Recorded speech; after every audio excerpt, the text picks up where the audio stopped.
ডিআরইউতে মঞ্চ ৭১-এর কর্মসূচিতে হট্টগোল। সাবেক মন্ত্রী লতিফ সিদ্দিকী ও ঢাবি অধ্যাপক ৪ জনকে পুলিশে সোপর্দ করলেন জুলাই যোদ্ধারা। ত্রয়োদশ সংসদ নির্বাচনের চূড়ান্ত রোডম্যাপ ঘোষণা হতে পারে আজ। রাজনৈতিক দলসহ অংশীজনের সাথে বৈঠক সেপ্টেম্বরে। নির্বাচন ঠেকাতে অক্লান্ত পরিশ্রম করে যাচ্ছে একটি দল। বিএনপি তাদের লক্ষ্য, মেজর হাফিজের মন্তব্য। ডাকসুতে ইশতেহার দিল ছাত্রদল। বুয়েট সহ দেশের সকল প্রকৌশল বিশ্ববিদ্যালয়ে চলছে কমপ্লিট শাটডাউন। ক্লাস পরীক্ষা বন্ধ, বিভিন্ন প্রতিষ্ঠানে বিক্ষোভ।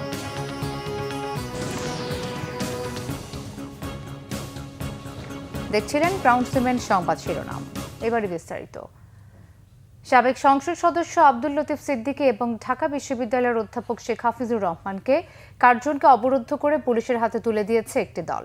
তারা নিজেদের জুলাই যোদ্ধা হিসেবে পরিচয় দিয়েছেন। সকালে ঢাকা রিপোর্টার্স ইউনিটিতে নতুন প্ল্যাটফর্ম মঞ্চ ৭১-এর আয়োজিত এক অনুষ্ঠানে অংশ নিতে এসেছিলেন তারা। অধ্যাপক শেখ হাফিজুর রহমানকে বক্তব্য শেষ হতে সেখানে হট্টগোল তৈরি হয়। আলোচনায় অংশ নেওয়াদের অবরুদ্ধ করে রাখেন জুলাই যোদ্ধা পরিচয় দেওয়া জনতা। দুপুর 12টার দিকে পুলিশের একটি দল আসলে তারা পুলিশের কাছে লতিফ সিদ্দিকী, অধ্যাপক শেখ হাফিজুর রহমান সহ অন্তত 15 জনকে তুলে দেন। ডিএমপির অতিরিক্ত উপপুলিশ কমিশনার এডিসি হাফিজ আল আসাদ সংবাদ মাধ্যমকে জানান, আটক ব্যক্তিদের শাহবাগ থানায় নেওয়া হবে।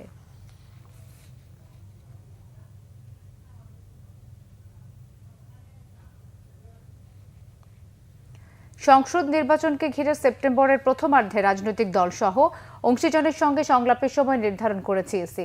একই সাথে নতুন রাজনৈতিক দলের প্রাথমিক নিবন্ধন 14 সেপ্টেম্বর করতে যাচ্ছে কমিশন। নির্বাচন কমিশনের আসন পুনর্নির্ধারণে গেজেট প্রকাশ 15 সেপ্টেম্বর করার সুপারিশ রয়েছে রোডম্যাপে, যেখানে ভোটার হালনাগাদ শেষে 30 নভেম্বর চূড়ান্ত তালিকা প্রকাশ করবে ইসি।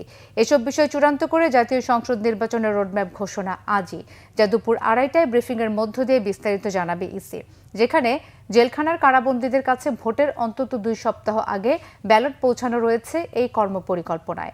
আসন্ন ত্রয়োদশ জাতীয় সংসদ নির্বাচনকে সামনে রেখে ইতোমধ্যে প্রধান নির্বাচন কমিশনার এএমএম নাসির উদ্দিনের সভাপতিত্বে অনুষ্ঠিত বৈঠকে কমিশনাররা রোডম্যাপের চূড়ান্ত অনুমোদন দেয়। এর আগে বুধবার আগারগাঁওয়ের নির্বাচন ভবনের মিডিয়া সেন্টারে আয়োজিত ব্রিফিংয়ে ইসির সিনিয়র সচিব মোহাম্মদ আখতার আহমেদ নির্বাচনের রোডম্যাপ অনুমোদন সম্পন্ন হয়েছে বলে জানায়। রোডম্যাপে নির্বাচনের আগের ও পরবর্তী কার্যক্রমের সময়সূচি অন্তর্ভুক্ত করা হয়েছে। দর্শক, নির্বাচন কমিশনে আছেন আমাদের সহকর্মী মামুন আব্দুল্লাহ, সরাসরি যুক্ত হচ্ছে তার সাথে। মামুন, জাতীয় নির্বাচনের রোডম্যাপ কখন ঘোষণা করা হবে এই নিয়ে আমাদেরকে বিস্তারিত জানাবেন। মিথিলা, আপনার প্রশ্নের উত্তরটি যদি আগে দিয়ে নেই, জাতীয় নির্বাচনের রোডম্যাপ ঠিক 2:30টার সময় আমাদেরকে ব্রিফ করে জানানো হবে এবং এমনটি আমাদেরকে জানানো হয়েছে। তবে তার আগে আপনাকে বলে রাখি, আপনি জানেন যে ফেব্রুয়ারিতে নির্বাচনকে কেন্দ্র করে দেশে নির্বাচন কেন্দ্রিক যে একটি আপনার সাধারণ মানুষ উন্মুখ হয়ে আছে নির্বাচন কমিশনের দিকে, যে নির্বাচনের রোডম্যাপ আসলে কি কি থাকছে এবং কি ধরনের রোডম্যাপ অনুযায়ী নির্বাচন আসলে সম্পন্ন করা যায়, সে বিষয় নিয়ে কিন্তু বেশ নজর রাখছে নির্বাচন কমিশন। আমরাও নজর রাখছি আসলে নির্বাচনী রোডম্যাপে কি কি থাকে। আপনি সাধারণত জানেন যে নির্বাচনী রোডম্যাপে নির্বাচনী যে তফসিল, সেটা চূড়ান্ত ভোটার তালিকা, ভোট কেন্দ্র নির্ধারণ, প্রশিক্ষণ, পর্যবেক্ষণ সংস্থার নিবন্ধন, নির্বাচনী সরঞ্জাম ক্রয় এবং চূড়ান্ত ভোটার তালিকার একটি বিষয় থাকে। এবং একই সাথে নতুন নতুন যে কয়েকটি বিষয় এবার যুক্ত হয়েছে, সেটি হচ্ছে জেলে যারা আছেন অর্থাৎ তাদেরকেও ভোটার তালিকায় নিয়ে আসা। এজন্য নির্বাচনের 2 সপ্তাহ আগেই যাতে ব্যালট তাদের কাছে পৌঁছে যায়, সে বিষয়টা নিয়ে কিন্তু এবার এই নির্বাচন রোডম্যাপে কথা হবে বলে আমরা জানতে পেরেছি। একই সাথে আপনি জানেন যে এবারই প্রথম প্রবাসী ভোটারদেরকে নিয়েও একটা বিষয় গুঞ্জন উঠেছে, তাদেরকে ভোটার করা যায় কিনা সে বিষয়টি নিয়েও আজকে কথা হতে পারে। সবকিছু মিলে আসলে বলা চলে নবম জাতীয় সংসদের পর থেকে যে নির্বাচনী রোডম্যাপ দেওয়ার প্রবণতা, এবার এই ত্রয়োদশ জাতীয় সংসদ নির্বাচনে প্রতি বছরই নির্বাচনের রোডম্যাপ দেওয়া হয়ে থাকে। সেখানে আপনি জানেন যে নতুন নিবন্ধিত কিছু দল আছে, সেই নিবন্ধিত দলগুলোকে আসলে নিবন্ধন দেওয়া হবে কিনা সেটি আসলে চূড়ান্ত করা হবে, আজকে জানানো হবে। সেখানে আপনার সংসদীয় আসনের সীমানা চূড়ান্ত গেজেট প্রকাশ করা হবে 15 সেপ্টেম্বর এবং আপনার আরও একটি বিষয়, প্রজ্ঞাপন আসলে 30 সেপ্টেম্বর করা হবে নতুন রাজনৈতিক দলগুলোর যে প্রজ্ঞাপন সেটি, এবং একই সাথে এবার নতুন যেটি আমরা শুনতে পাচ্ছি সেটা হচ্ছে, আপনি জানেন যে জুলাই গণ অভ্যুত্থানের মাধ্যমে যে নতুন বাংলাদেশ বিনির্মাণ হয়েছে, সেই জুলাই যোদ্ধাদের সাথেও নির্বাচনের আগে ধাপে ধাপে তাদের সাথেও বিভিন্ন নির্বাচনী বিষয় নিয়ে আলোচনা হবে এবং নির্বাচনী রোডম্যাপ অনুযায়ী বিভিন্ন দলের সাথে সেপ্টেম্বর থেকেই কিন্তু তাদের সাথে আলোচনা শুরু হবে বিশিষ্ট অংশীজনদের সাথেও, এমনটি জানানো হয়েছে। তবে আড়াইটায় এই বিষয় নিয়ে আরো বিস্তারিত জানাবে নির্বাচন কমিশন সচিব আক্তার হোসেন, এমনটি আমাদেরকে জানানো হয়েছে। তো মিথিলা, এই ছিল আমার কাছে নির্বাচন। বিএনপির স্থায়ী কমিটির সদস্য হাফিজউদ্দিন আহমেদ বলেছেন, একটি রাজনৈতিক দল নির্বাচনকে ঠেকাতে অক্লান্ত পরিশ্রম করে যাচ্ছে। নির্বাচনে জিতবে না জেনেও তাদের এখন চেষ্টা হচ্ছে বিএনপি ঠেকাও। জাতীয় প্রেস ক্লাবে বাংলাদেশ জাতীয়তাবাদী মুক্তিযোদ্ধা দলের এক আলোচনায় হাফিজউদ্দিন আহমেদ বলেন, ৭১-এ যুদ্ধ করেছিলেন যে গণতন্ত্রের জন্য, আজও সেই গণতন্ত্র প্রতিষ্ঠা করা যায়নি। তিনি বলেন, শেখ হাসিনা ফ্যাসিবাদ দিয়ে গণতন্ত্রকে ধ্বংস করে গেছে। নতুন বাংলাদেশ গড়তে চান জানিয়ে তিনি বলেন, পিআর বিদেশি চিন্তা ভাবনা। বাংলাদেশের মানুষ একজন নেতাকে খুঁজে বেড়ায় যিনি তাদের সমস্যার সমাধান করবেন। দেশের জনগণই স্থির করবে তারা কি চায়। কয়েকজন ব্যক্তি ঠিক করে দিতে পারে না কিভাবে দেশ চলবে, এমন মন্তব্য করে বিএনপির এই নেতা বলেন, যারা দেশের স্বাধীনতা সার্বভৌমত্ব নষ্ট করতে চায়, জনগণ তাদের প্রতিহত করবে।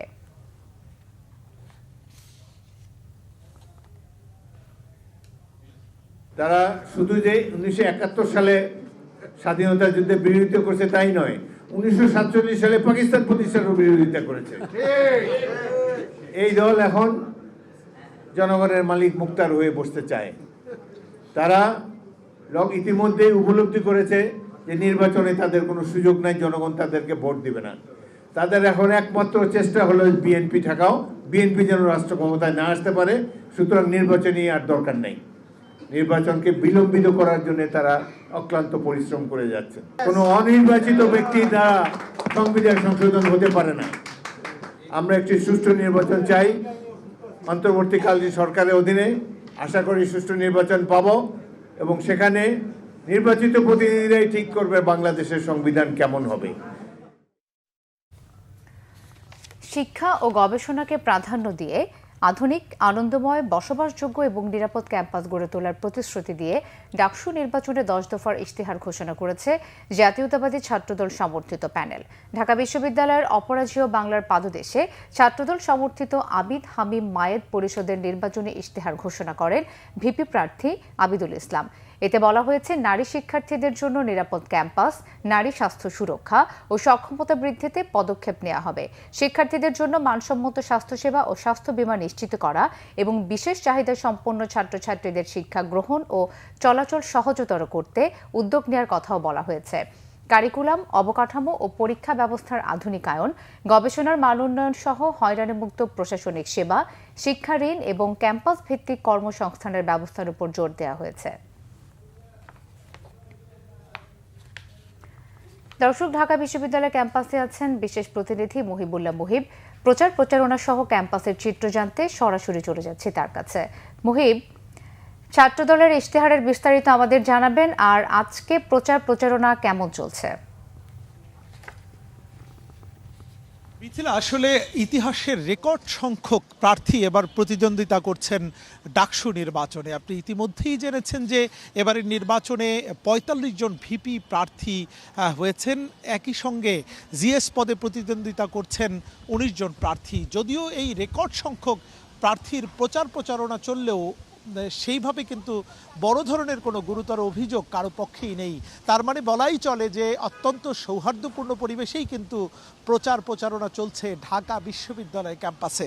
কিছুক্ষণ আগে আমরা দেখেছি এখানে কিন্তু ভিপি প্রার্থী যারা রয়েছেন, বিশেষ করে ছাত্রদল সমর্থিত ভিপি প্রার্থী এবং ছাত্র অধিকার পরিষদ সমর্থিত সহ অন্যান্য ভিপি প্রার্থীরা কিন্তু এখানে একই সঙ্গে অত্যন্ত সৌহার্দ্য বিনিময় করেছেন এবং তারা যেটি বলেছেন যে যেই জিতুক এই নির্বাচনে যদি সুষ্ঠু এবং অবাধ নিরপেক্ষ নির্বাচন হয় তাহলে জিতে যাবে সাধারণ শিক্ষার্থীরা।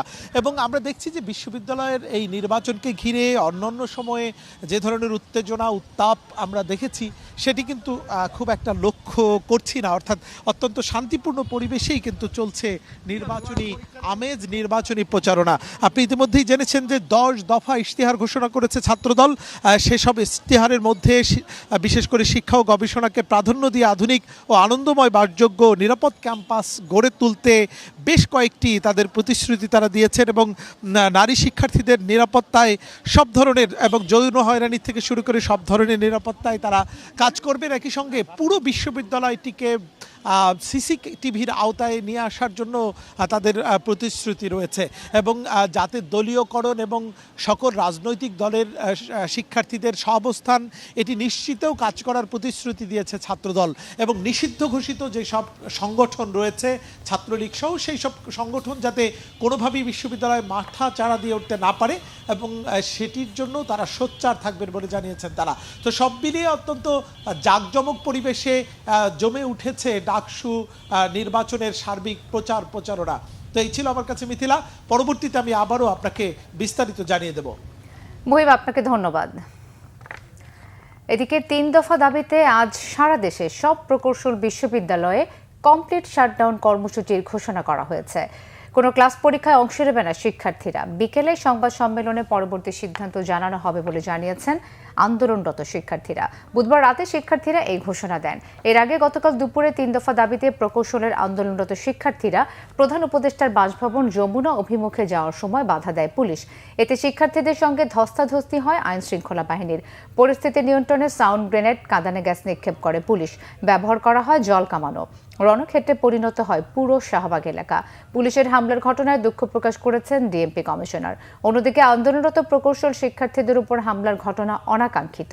আজ সব অংশীজনদের সঙ্গে আলোচনা করে সিদ্ধান্ত নেওয়া হবে বলে জানিয়েছে জ্বালানি উপদেষ্টা ফাউজুল কবির খান।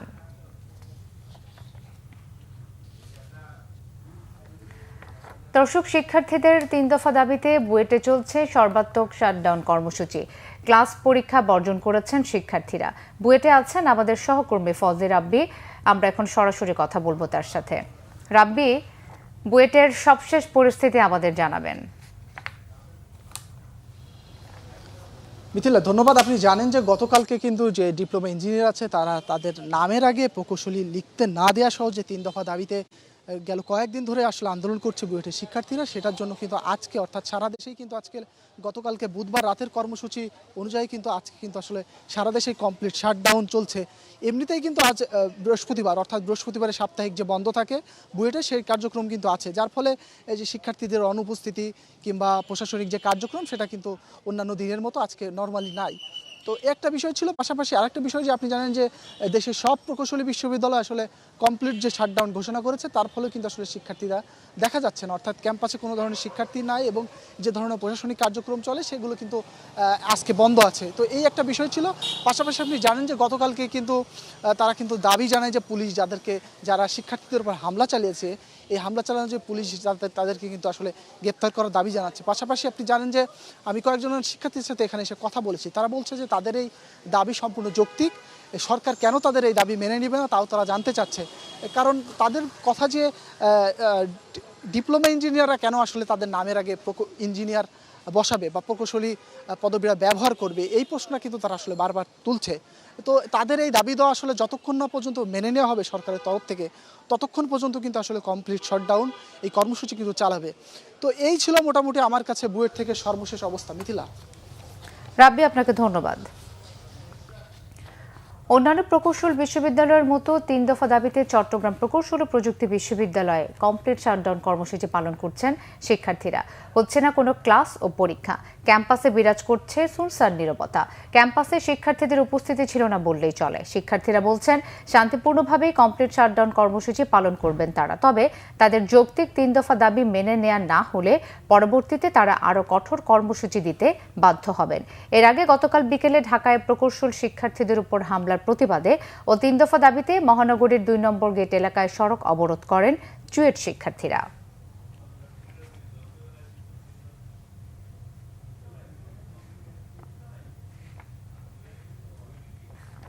বেঁচে থাকতে ছেলের হত্যাকারীদের বিচার দেখে যাওয়ার আকুতি জানিয়েছেন আবু সাইদের বাবা। জুলাই গণঅভ্যুত্থানে রংপুরের শহীদ বেগম রোকেয়া বিশ্ববিদ্যালয়ের ছাত্র আবু সাইদের বাবা মকবুল হোসেন সাক্ষ্য দেওয়ার সময় আদালতের কাছে এই দাবি জানিয়েছেন।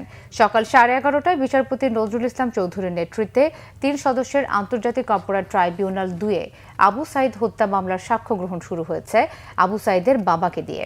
এছাড়া এনটিভি রংপুরের প্রতিনিধি senior reporter AKM Moinul Haque ও এনটিভির ক্যামেরা পার্সন আসাদুজ্জামান আরমান সাক্ষ্য দেবেন। গতকাল বুধবার এই মামলার সূচনা বক্তব্যে উপস্থাপনের সময় রাষ্ট্র ক্ষমতা ব্যবহার করে জুলাই আগস্টের ছাত্র জনতাকে যেভাবে নির্বিচারে হত্যা করা হয়েছে, আগামীতে কোনো সরকার যেন সেই দুঃসাহস না দেখায় সেজন্য ট্রাইব্যুনালের কাছে ন্যায় বিচার নিশ্চিত করার আবেদন জানান চিফ প্রসিকিউটর। গত 6 আগস্ট আবু সাইদকে হত্যার ঘটনায় মানবতাবিরোধী অপরাধের মামলায় 30 আসামির বিরুদ্ধে অভিযোগ গঠনের আদেশ দেন ট্রাইব্যুনাল 2। এর মাধ্যমে এই মামলার আনুষ্ঠানিক বিচার শুরু হয় সেদিন। বেগম রোকেয়া বিশ্ববিদ্যালয়ের সাবেক উপাচার্য অধ্যাপক ডক্টর হাসিবুর রশিদ সহ এই মামলার মোট আসামি 30 জন। এর মধ্যে গ্রেফতার থাকা 6 আসামির উপস্থিতিতে সাক্ষ্য গ্রহণ চলছে।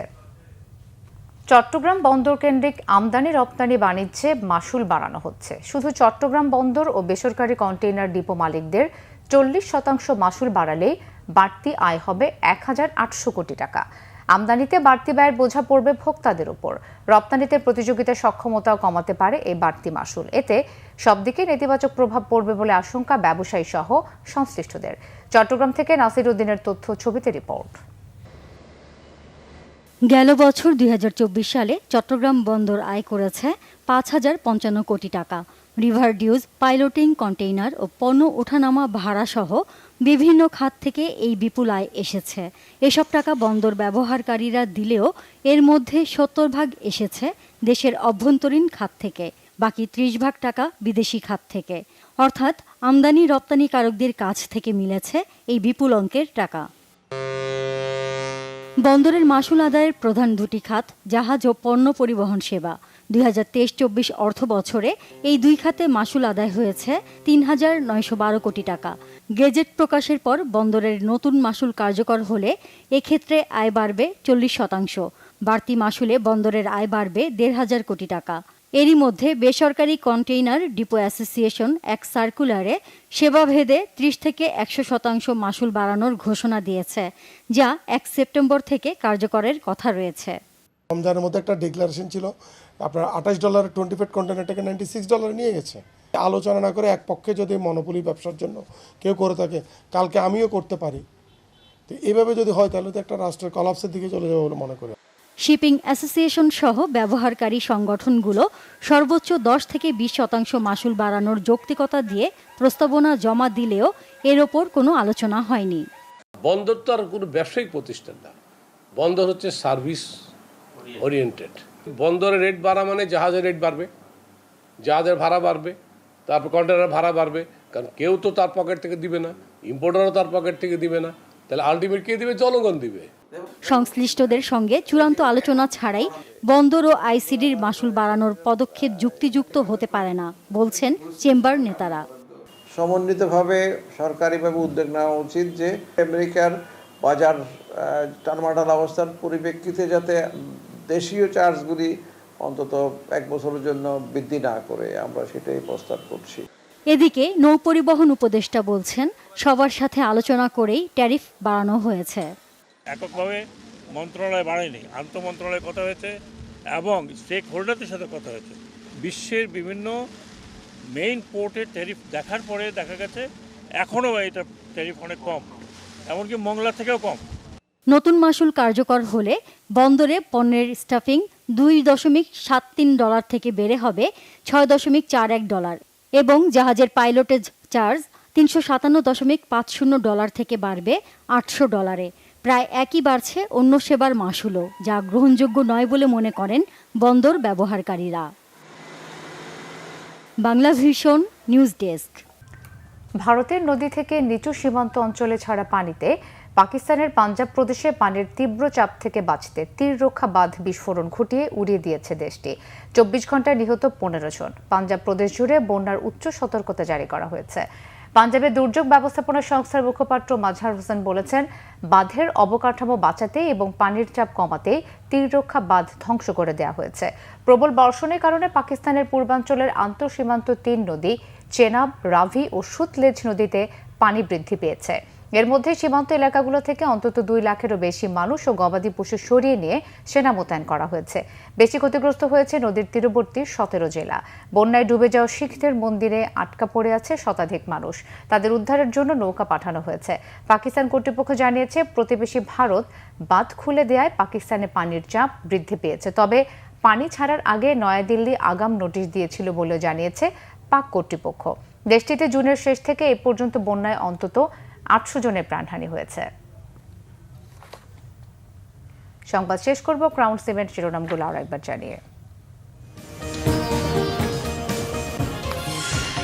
ডিআরইউতে মঞ্চ 71-এর কর্মসূচিতে হট্টগোল। সাবেক মন্ত্রী লতিফ সিদ্দিকী ও ঢাবি অধ্যাপক 8 জনকে পুলিশে সোপর্দ করলেন জুলাই যোদ্ধারা। ত্রয়োদশ সংসদ নির্বাচনের চূড়ান্ত রোডম্যাপ ঘোষণা হতে পারে আজ। রাজনৈতিক দল সহ অংশীজনের সাথে বৈঠক সেপ্টেম্বরে। নির্বাচন ঠেকাতে অক্লান্ত পরিশ্রম করে যাচ্ছে একটি দল, বিএনপি তাদের লক্ষ্য। মেজর হাফিজের মন্তব্য, ডাকসুতে ইশতেহার দিল ছাত্রদল। বুয়েট সহ দেশের সকল প্রকৌশল বিশ্ববিদ্যালয়ে চলছে কমপ্লিট শাটডাউন। ক্লাস পরীক্ষা বন্ধ, বিভিন্ন প্রতিষ্ঠানে বিক্ষোভ।